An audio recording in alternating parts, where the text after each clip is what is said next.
bem rapidinho aqui, o texto que nós acabamos de ler, o mesmo vai se encontrar no Evangelho de Jesus, a qual João escreve. Esse João é o mesmo João que fora discípulo do Senhor, fez parte da comitiva dos 12, que acompanhou o ministério terreno do nosso Salvador. João, quando ele vai escrever esses relatos de Jesus, ele vem trazendo coisas diferentes do que os evangelhos sinóticos, né? Mateus, Marcos e Lucas, como por exemplo em João capítulo 2, João ele é o único que relata o milagre da transformação de água em vinho. João capítulo 11, João é o único que relata a ressurreição do amigo íntimo de Jesus, Lázaro, entre outros feitos de Jesus. João ele vem com um propósito muito claro quando ele vem escrever esse evangelho, que era para provar para aqueles que Jesus também era Deus. Por isso ele começa no capítulo 1 dizendo: no início ele era o verbo estava com Deus, pois o verbo ele era Deus. Analisando o capítulo 6, a qual nós fizemos a leitura, o ápice dessa mensagem está na transformação, na multiplicação, melhor dizendo, de pão e de peixe no deserto para uma grande multidão a qual Jesus ele vai realizar. Mas para nós entendermos este milagre, este feito de Cristo, é importante a gente contar um pouquinho do contexto de todo esse dia. Obrigado, varão, ô glória, ficou bom. A Bíblia Sagrada vai dizer que Jesus, juntamente com seus discípulos, está tendo um dia bastante produtivo e cansativo. De fato, muitos milagres foram realizados, muita cura, muitos prodígios foram realizados nas mãos de Jesus e também nas mãos dos discípulos. Só que também nesse dia, Jesus ele vai receber, quem sabe, uma das notícias mais tristes da tua curta caminhada aqui na terra, que é a morte do seu primo João Batista, tendo a sua cabeça degolada e servida num prato para o rei Herodes. Jesus ele vai se entristecer, ele agora ele vai se apartar para um lugar distante. Analisando o texto de João, ele vai dizer que após passar o luto de Cristo, os discípulos vão se encontrar com Jesus e novamente eles vão atravessar o mar de cidade para cidade. João capítulo 6, versículo 1 vai dizer que Jesus justamente com os discípulos, eles vão atravessar o mar de Tiberíades. Na verdade, esse mar de Tiberíades é o mesmo mar da Galileia. Quando nós analisamos a Bíblia, nós vamos perceber que este mar tem pelo menos 4 nomes. O primeiro nome é Mar da Galileia, que é o nome mais comum. É levado esse nome devido ele está na região da Galileia. O segundo nome que este mar tem é Lago de Genezaré. Esse nome é dado devido a uma pequena região fértil e produtiva que tem naquele lugar, por isso é dado esse nome. O terceiro nome mais conhecido no Velho Testamento é Mar de Quinerete, que no original hebraico é harpa. Esse nome é dado a esse mar devido ao formato de harpa que ela possui. E o quarto nome é o nome a qual João ele vai relatar, que é Mar de Tiberíades. E por que João ele vai relatar este nome para este mar? João ele entendia de contexto político. Este mar foi homenagem do rei Herodes ao imperador César, o imperador de Roma, que era Tibério César. Então quando foi dado este nome, Mar de Tiberíades, foi homenagem a Tibério César que está sentado no trono. Então quando nós vemos esse nome, nós percebemos que este nome está dando honra a alguém, está dando honra ao homem, está dando poder ao homem que está assentado no trono. Todas as vezes que nós vemos Mar de Tiberíades, logo nós podemos lembrar de Tibério César, que é o imperador de Roma. Quando Herodes dá esse nome ao mar, ele está dizendo: eu estou dando honra a César, eu estou dando poder a César, eu estou dando autoridade a César. Só que se a gente for analisar a Bíblia Sagrada de cabeça para baixo, de trás para frente, de frente para trás, nós não vamos ver Tibério César fazendo nada neste mar. Por mais que o nome foi dado para ele, por mais que o título foi dado para ele, só que o meu Jesus não foi dado título para ele, não foi dado nome para ele. Mas quando nós analisamos os evangelhos, nós percebemos que Jesus, mesmo não tendo nome, mesmo não tendo título, neste mar ele acalmou a tempestade. Você está aí, irmão? Neste mar ele acalmou o vento, e para abusar ainda da sua autoridade, ele andou por cima dessas águas, para mostrar para mim e para você que o nome pode ser dado para o homem, mas a autoridade continua sendo do nosso Jesus. Você está aqui, pelo amor de Deus. Herodes estava dizendo: eu vou dar nome para César, eu vou dar o poder para o César. Só que Herodes ele caiu no cavalo. Enquanto Herodes estava achando que está dando poder para César, meu Jesus estava com toda a autoridade naquele mar, para provar para mim e para você: os homens podem ter título, os homens podem ter cargo, os homens podem ter poder, mas quem tem toda a autoridade no céu, na terra e debaixo da terra ainda é o nosso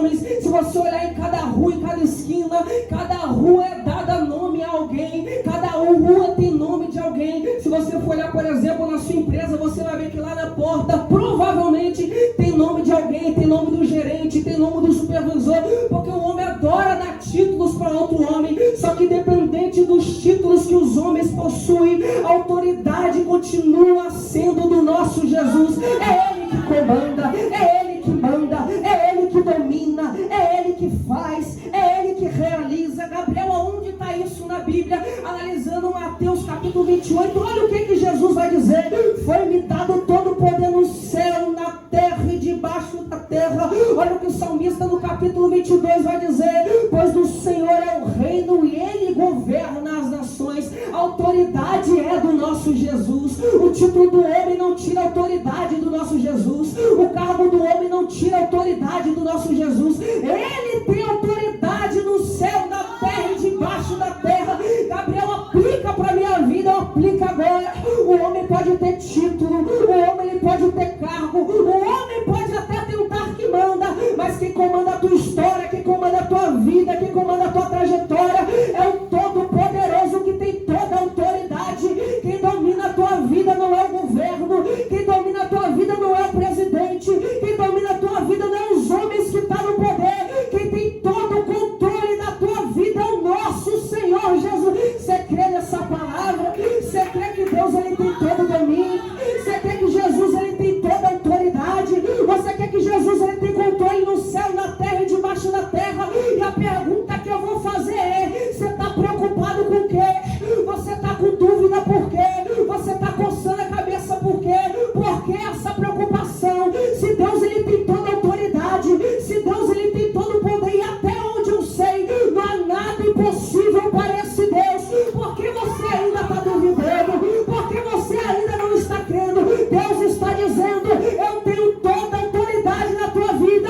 Quem manda sou eu, quem faz sou eu, quem realiza sou eu. Eu comando a tua trajetória. Aleluia! Deus Todo-Poderoso! Tu és fiel, Jesus! Presença real, Jesus. Eles atravessam este mar. A Bíblia Sagrada agora vai dizer que Jesus, junto com os seus discípulos, eles vão subir ao monte. E ali eles vão se assentar. Está tendo um período de descanso, está tendo um período de conversa, está tendo um período de diálogo entre os discípulos e o próprio Jesus. Como havia falado, foi um dia bastante produtivo, foi um dia bastante cansativo. E Jesus, sabendo disso, ele vai descansar com seus discípulos lá naquele monte, porque até o próprio Jesus entendia que na caminhada existem períodos de descanso, existem períodos que nós temos que dar uma pausa, existem períodos que nós temos que simplesmente sentar com Jesus e ouvir o que ele tem para falar, porque nós não vamos produzir o tempo todo, nós não vamos fazer o tempo todo, nós não vamos realizar o tempo todo. É isso que nós temos que colocar na nossa cabeça. Tem momento que Jesus não quer que nós produzimos, tem momento que Jesus quer que simplesmente nós assentamos e ouvimos o que Ele quer falar ao nosso coração. Sabe por que muita gente, a gente se frustra no ministério? Sabe por que muitas das vezes a gente não consegue alavancar, não consegue avançar? Porque está pegando carga acima do que consegue carregar, está pegando peso acima do que é para carregar. No momento que é para descansar com Jesus, está querendo produzir. No momento que é para ouvir, Jesus está querendo fazer. E Jesus ele mostra para mim, para você, que tem períodos na caminhada e que eu tenho que simplesmente se assentar e ouvir o que Ele tem para falar ao meu coração. Olha para cá, se nós analisarmos esse texto do capítulo 6, nós vamos perceber que o ápice é o milagre da multiplicação de pães e peixes que Jesus vai realizar. Só que esse milagre não vai acontecer antes, esse milagre vai acontecer depois dos discípulos se assentarem com Jesus e ouvir o que Ele tem para falar. Porque Jesus ele mostra para mim e para você que primeiro eu sento e escuto Ele, para depois eu viver o milagre que Ele quer fazer. Você está aqui pelo amor de Deus. Primeiro os discípulos se assentaram, ouviram tudo que Jesus tem para falar, para depois eles viverem milagre. Nós não podemos inverter o processo, nós não podemos inverter aquilo que Deus estabeleceu. E como nós invertemos isso, Gabriel? Nós vemos um culto profético maravilhoso como esse, nessa quinta-feira abençoada. Em vez de nós se assentar para ouvir Jesus, nós já estamos querendo pular etapas, já está querendo um milagre que Ele tem para realizar, a porta que Ele tem para abrir, a cura que Ele tem para para fazer. Só que Jesus, ele me ensina primeiro, eu sento, escuto ele e depois eu vivo o milagre. Porque o momento de comunhão vem primeiro da porta aberta. O momento de comunhão com ele vem primeiro do que o milagre. Primeiro eu me relaciono com ele, depois Jesus abre a porta. Primeiro eu tenho intimidade com ele, depois Jesus opera o milagre. Primeiro eu me assento e escuto Jesus, depois ele realiza algo na minha vida. Eu escuto primeiro, Jesus realiza depois. Eu escuto ele primeiro, Jesus ele faz depois. Eu vim pregar pra gente que ainda não entendeu esse recado, e Deus ele me trouxe aqui para te dizer: você está ignorando os momentos de intimidade, você está ignorando os momentos de comunhão, você está ignorando os momentos que você ficava comigo, me escutava, me ouvia, mas não. Agora o milagre fala mais alto, a porta aberta fala mais alto, a vontade de querer que Deus fala mais alto. Só que Deus ele está dizendo para mim, para você: eu vou fazer, eu vou realizar, mas primeiro senta, me escuta e ouve o que eu tenho para falar na tua vida. Você está aqui, crente? Você está aqui, crente? Os discípulos se assentam com Jesus, escuta o que ele tem para falar, e depois, bem na frente de Jesus, ele vai operar um milagre no meio da multidão. Só que esses momentos de comunhão é importante, nós não podemos ignorar. Os discípulos se assentam com Jesus, ouve o que ele tem para dizer, e olha o que a Bíblia vai nos relatar: que Jesus vai ver uma multidão vindo de longe. Os discípulos junto com Jesus atravessaram de um mar para o outro, e uma multidão, sabendo disso, eles também vão atravessar. Pega cada um o seu barco emprestado, pessoal, e atravessam também para ir de encontro até Jesus. E quem está observando isso? O próprio Jesus lá no monte. Não é os discípulos que estão vendo a multidão se aproximando, é o próprio Jesus que vai ver do horizonte e vai ver que tem uma multidão querendo se achegar próximo dele. E olha o questionamento de Jesus. Jesus vira para o seu discípulo Filipe e fala: porventura, onde compraríamos pão para que esses comessem? Percebe a preocupação de Jesus? Uma multidão está se aproximando, uma multidão está querendo chegar perto, e Jesus ele está preocupado e questiona com o seu discípulo: onde nós vamos comprar pão? Aonde nós vamos fazer? O que nós vamos fazer para alimentar esse povo? Olha o cenário, irmão. Tem alguém, tem um povo, tem uma multidão querendo se aproximar, e só porque tem uma multidão querendo se aproximar, Jesus ele está preocupado em alimentar cada um que está se chegando até ele. Você está aqui, crente? Só porque tem um povo querendo se aproximar, chegar mais perto, Jesus já está preocupado: eu tenho que alimentar essa multidão. Aleluia! Eu vou aplicar isso aqui para a tua vida. Enquanto tem um povo se aproximando, enquanto tem um povo chegando mais perto de Jesus, Jesus ele já está provendo há muito tempo o alimento. Jesus ele já está provendo o sustento. Enquanto tem um povo distante querendo se aproximar, nosso Jesus ele já está provendo: eu tenho que sustentar, eu tenho que alimentar, eu tenho que sustentar esse povo no meio da multidão. Você está aqui, crente? Você está aqui, crente? É Jesus dizendo: enquanto você se aproxima, eu já provei. Enquanto você se aproxima, eu provejo o milagre. Enquanto você se aproxima, eu provejo o alimento. Enquanto você se preocupa em se chegar mais perto, Jesus ele se preocupa em te alimentar. Eu vim pregar pra gente aqui que tinha tudo para ficar em casa. Eu vim pregar pra gente aqui que tinha tudo para ficar descansando no conforto do teu lar. Chegou cansado, um dia cansativo, mas você resolveu chegar aqui. Por quê, Gabriel? Porque na sua mente está: eu preciso se aproximar mais de Jesus, eu preciso se chegar mais perto dele. E só porque aqui tem um povo querendo se aproximar, Jesus já está preocupado: eu tenho que alimentar ele, eu tenho que alimentar ela. Você está aqui, crente? Eu tenho que alimentar ele, eu tenho que alimentar ela. A palavra do céu para a tua vida é: enquanto você se aproxima, Jesus ele já providencia o alimento. Enquanto você busca intimidade, Jesus ele provê o alimento na tua vida, na tua casa, no meio da tua família, no meio da tua parentela. A palavra de Deus é: continua buscando, continua adorando, continua buscando mais intimidade. Enquanto você busca o alimento da tua casa, enquanto você busca o alimento da tua família, enquanto você busca, o alimento não vai faltar. Está preocupado com a geladeira vazia? Está preocupado porque abre a mar e não encontra nada? Está preocupado porque as portas se fecharam? Se preocupe se chegar mais perto, que o demais Jesus fará. Você crê nessa palavra? Você crê nessa? Eu estou sentindo graça de Jesus aqui. Eu estou sentindo graça, eu estou acelerando aqui, irmão. Mas eu não posso ignorar o que Deus quer fazer aqui nessa casa. Eu não posso ignorar. Tem gente que chegou aqui preocupado, pastor. Meu Deus do céu. Tem gente que chegou aqui desesperançosa. E a sua cabeça era: o que eu vou fazer amanhã? O que eu vou fazer amanhã? E a palavra de Deus para a tua vida, crente, é essa: se preocupe em se aproximar, Ele já está provendo. Se preocupe em se aproximar, Ele já está provendo. Olha lá, Jesus.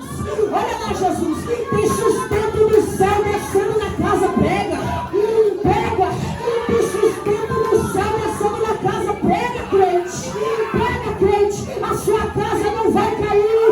Você não vai cair. Já dizia o salmista: eu jamais vi um justo mendigar, nem a tua descendência passar necessidade.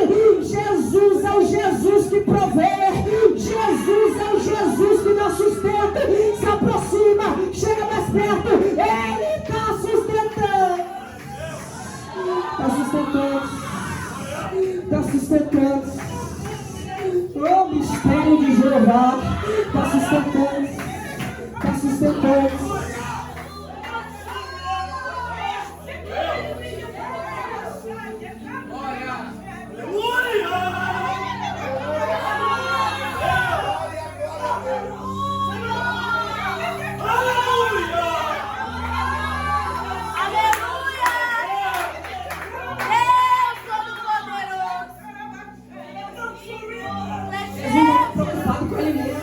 Multidão ainda nem chegou, amor. Amor, você é um cara ligado. Eu e você aqui. Jesus vai observar a multidão está vindo da onde? Do outro lado do mar. Eles estão vindo de um lugar distante. Só que se tratando de Jesus, o mar não é empecilho para aquela multidão. Ele já atravessa para chegar mais perto dele. Você pegou, crente? O mar não foi empecilho para a multidão, porque o desejo do evangelista Gé é de chegar mais perto de Jesus. E se o desejo é chegar perto de Jesus, o mar não é empecilho. Eu vou seguir, que eu quero ir de encontro a ele. Para aquela multidão não tinha barreira. Para aquela multidão não tinha dificuldade. Para aquela multidão não tinha distância. Para aquela multidão não tinha falta de tempo, não, irmão. Se o desejo é de encontro até Jesus, eu arrumo um jeito, mas eu vou de encontro até ele. Eu não entendo, eu vou falar isso aqui, Jeová. Eu não entendo tanta desculpa. Eu não entendo tanta desculpa que nós colocamos para se aproximar de Jesus. Eu estou cansado, meu dia foi cansativo. Eu não entendo tanta desculpa que nós damos. Nós colocamos desculpa no tempo, mas não é falta de tempo, porque nós perdemos tempo com novela, nós perdemos tempo com Netflix, nós perdemos tempo com coisas e vãs. E quando é para orar, e quando é para buscar, fala que está cansado, fala que está cansada, fala que não tem tempo. Mentira, não é questão de tempo, é questão de disponibilidade. Porque quem tem disponibilidade para Jesus, ele arruma um tempo, ele dá um jeito, mas ele entende que a prioridade é se aproximar do Senhor. Eu quero chegar mais perto de Jesus. Eu vou atravessar esse mar. E a multidão ele se aproxima. A multidão chega mais perto. E Jesus vai observar. E o questionamento de Jesus foi para Filipe, um dos seus discípulos: o que fazer para alimentar essa multidão? Onde nós vamos comprar? E Filipe fala: olha, Senhor, nem com 200 dinheiro teria capacidade de alimentar todo esse povo. A Bíblia diz que era aproximadamente 5.000 homens, porque na época era relatado e contado apenas os homens. Mas se nós formos contar, cada um ali tinha sua esposa e seu filho, nós podemos arredondar aí para 15.000 pessoas. Então era muita gente para ser alimentado. E Filipe diz: olha, nem com 200 dinheiro teríamos capacidade de alimentar toda essa multidão. Só que a Bíblia diz, olha que interessante, que Jesus só pergunta para Filipe porque queria testá-lo. Porque na verdade Jesus já sabia o que iria fazer. Jesus já sabia o que ia fazer, mas está testando Filipe para ver se ele acredita naquilo que Jesus iria fazer. Porque se ele fosse olhar o cenário, escassez, não tem alimento, está vindo a multidão faminta, então não tem capacidade. Só que a pergunta de Jesus para Filipe é para ele entender se ele vai andar por aquilo que ele está enxergando, pelo cenário de escassez, ou ele vai andar mediante a fé e acreditar que Jesus tem a capacidade de fazer no deserto, mesmo não tendo possibilidade. Filipe: Filipe, será que você tem capacidade de acreditar que eu sou capaz de fazer mesmo nesse cenário de escassez? Jesus não precisaria perguntar, irmão. Jesus não precisaria perguntar. Se ele falasse brota pão da terra, brotava pão da terra.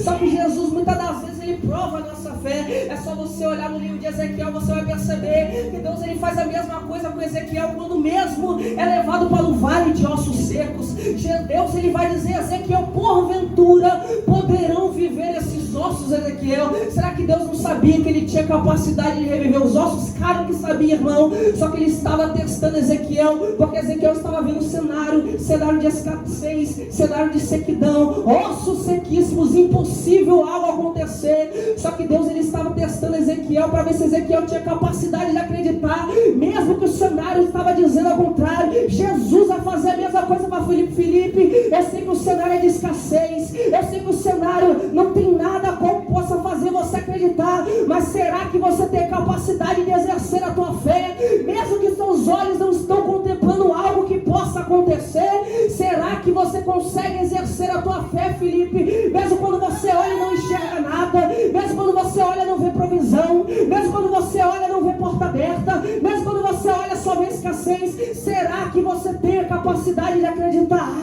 Eu tenho que abrir essa pergunta para a nave dessa igreja. Será que você tem capacidade de ter fé, mesmo quando você abre os olhos e não enxerga nada? Será que você tem capacidade de acreditar, mesmo quando você abre os olhos e não vê provisão, não vê providência da parte de Deus? Será que você tem a capacidade de exercer a tua fé, mesmo quando as coisas não estão acontecendo? Será que você tem a capacidade de exercer a tua fé, mesmo quando as coisas estão indo mal? E Gabriel, por quê? Porque a nossa fé não é andada pela vista, a nossa fé não é baseada naquilo que nós enxergamos, porque se fosse por aquilo que nós enxergamos, nós nem estaríamos aqui. Tanta prova, tanta luta, tanta provação. Só que nós não andamos por aquilo que nós enxergamos, Gabriel, não, nós andamos mediante a fé, mediante a fé, porque quando nós andamos mediante a fé, nós não se limitamos naquilo que nós estamos enxergando, nós não se limitamos naquilo que nos nossos olhos nos coloca para ver, não. Quando nós andamos mediante a fé, mesmo que os nossos olhos não estão enxergando,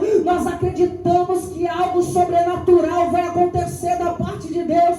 Eu quero convidar a igreja aqui essa noite a andar mediante a fé. Eu peço a Deus, em nome do Senhor Jesus, que venha dar um combustível a mais da sua fé, que venha dar um combustível a mais da sua fé. Você não vai andar pelo cenário, você não vai andar por aquilo que você está enxergando, você não vai andar por aquilo que você está vendo, não. Mas mesmo que o cenário está querendo bater na sua cara e dizendo não tem mais jeito, você vai olhar com os olhos da fé e vai dizer: por mais que meus olhos não estão enxergando, eu tenho fé suficiente para que Deus é capaz de fazer algo sobrenatural na minha. Você está aí, crente, pelo amor de Deus?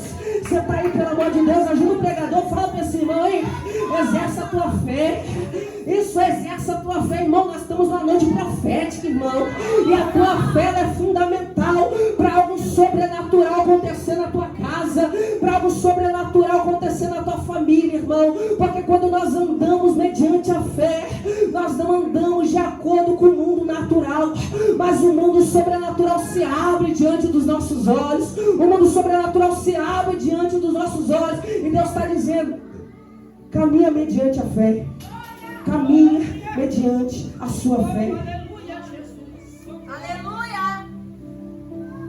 Mais fiel, Senhor. Glória a Deus. És fiel, Jesus. Esgotou o tempo, irmão.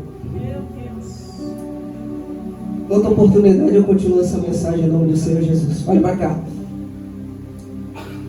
A Bíblia diz que ele pergunta para Filipe, e Filipe diz: nem com 200 dinheiro teria capacidade de alimentar toda essa multidão. Então Jesus, ele pede para que eles venham dividir esse povo, essa multidão, em 50 e 50.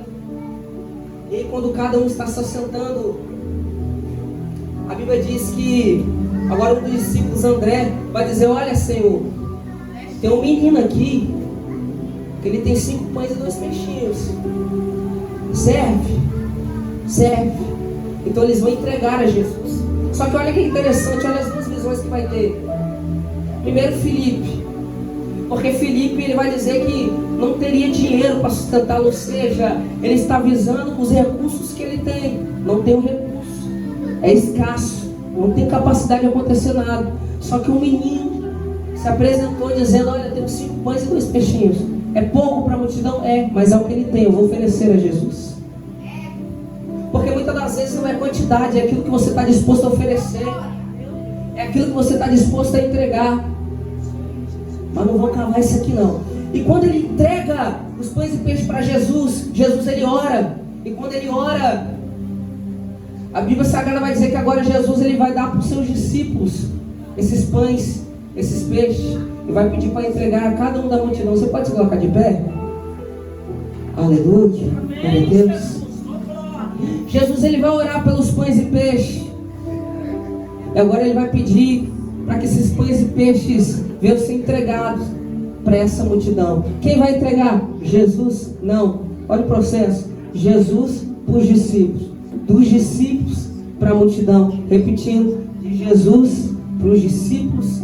Dos discípulos para a multidão. Quem vai entregar os pães e peixes não é Jesus. Quem vai entregar os pães e peixes são os discípulos. Os discípulos que estavam cansados. Os discípulos que teve um dia produtivo. Esses que estavam cansados ainda tiveram mais uma última tarefa: entregar pão e peixe para a multidão que está chegando. Porque Jesus muitas das vezes exige isso de nós. Porque Jesus muitas das vezes exige isso de nós. Estou sentindo Jesus aqui. Deus está falando com alguém nessa casa. Porque muitas das vezes nós estamos cansados, fadigados, e mesmo assim Jesus, que é homem, exige algo de nós. Você precisa alimentar uma multidão. Será que o nosso cansaço não vale de nada? Será que o nosso esforço não vale de nada? Você está preparado para dar glória? Porque por mais que estamos cansados, fadigados, Jesus ele acredita que você ainda tem capacidade de alimentar alguém. Você na multidão, irmão, você é discípulo e discípulo alimenta. Jesus sempre acredita que você tem pão e peixe para entregar para alguém. Eu estou pregando para gente que talvez esse mês não foi um mês muito bom. Eu estou pregando para gente que talvez não está passando por coisas positivas na sua casa. De fato, talvez não esteja passando por aquilo que queria passar. E talvez o teu pensamento era desistência, retroceder, voltar para trás, largar Jesus e até nem vir para a igreja. Porque o cansaço fala mais alto, porque a fadiga fala mais alto. E Jesus está dizendo para mim e para você, através dessa ministração: você ainda tem pão e tem peixe para entregar para a multidão. Eu ainda preciso de você para entregar pão e peixe para a multidão. Esse cansaço não vai te parar, aleluia. Essa fadiga não vai te parar. Problema nenhum vai te parar, irmão. Você está entendendo isso aqui? Dificuldade nenhuma terrena vai te parar. Você tem pão e tem peixe na mão, e Deus ele vai te usar para alimentar essa multidão. Você vai alimentar a multidão na sua casa, necessitada, faminta, precisando de Jesus. Você vai alimentar essa multidão no seu trabalho, necessitada, faminta, precisando de Jesus. Você vai alimentar essa multidão que você conhece, você sabe que precisa. Vai levar pão, vai levar peixe, mas através da sua vida ele vai ser sustentado, ela vai ser sustentada. Eu quero aqui declarar através dessa ministração: nada vai parar o que Deus tem para fazer na tua história. Ai, irmão, você está aqui. Nada vai travar o que Deus tem para fazer na tua vida. Nada vai travar o que Deus tem para fazer na tua história.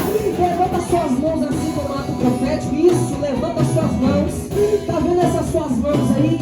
No mundo espiritual, Deus ele está colocando pão e peixe na tua mão. Deus ele está colocando pão e peixe na tua mão. Ele sabe que você está cansado, ele sabe que você está fadigado, mas ele está dizendo: eu ainda preciso de você, porque eu ainda acredito que você pode alimentar alguém. Eu ainda acredito que você pode sustentar alguém. Recebe esse pão, recebe esse peixe e recebe essa injeção de ânimo da parte de Jesus. Nada vai te parar, o inferno não vai te parar, o diabo não vai te parar, Satanás não vai te parar, oxa maligna nenhuma vai te parar. Você vai prosseguir, o propósito vai se cumprir, Deus vai realizar na tua vida e você vai alimentar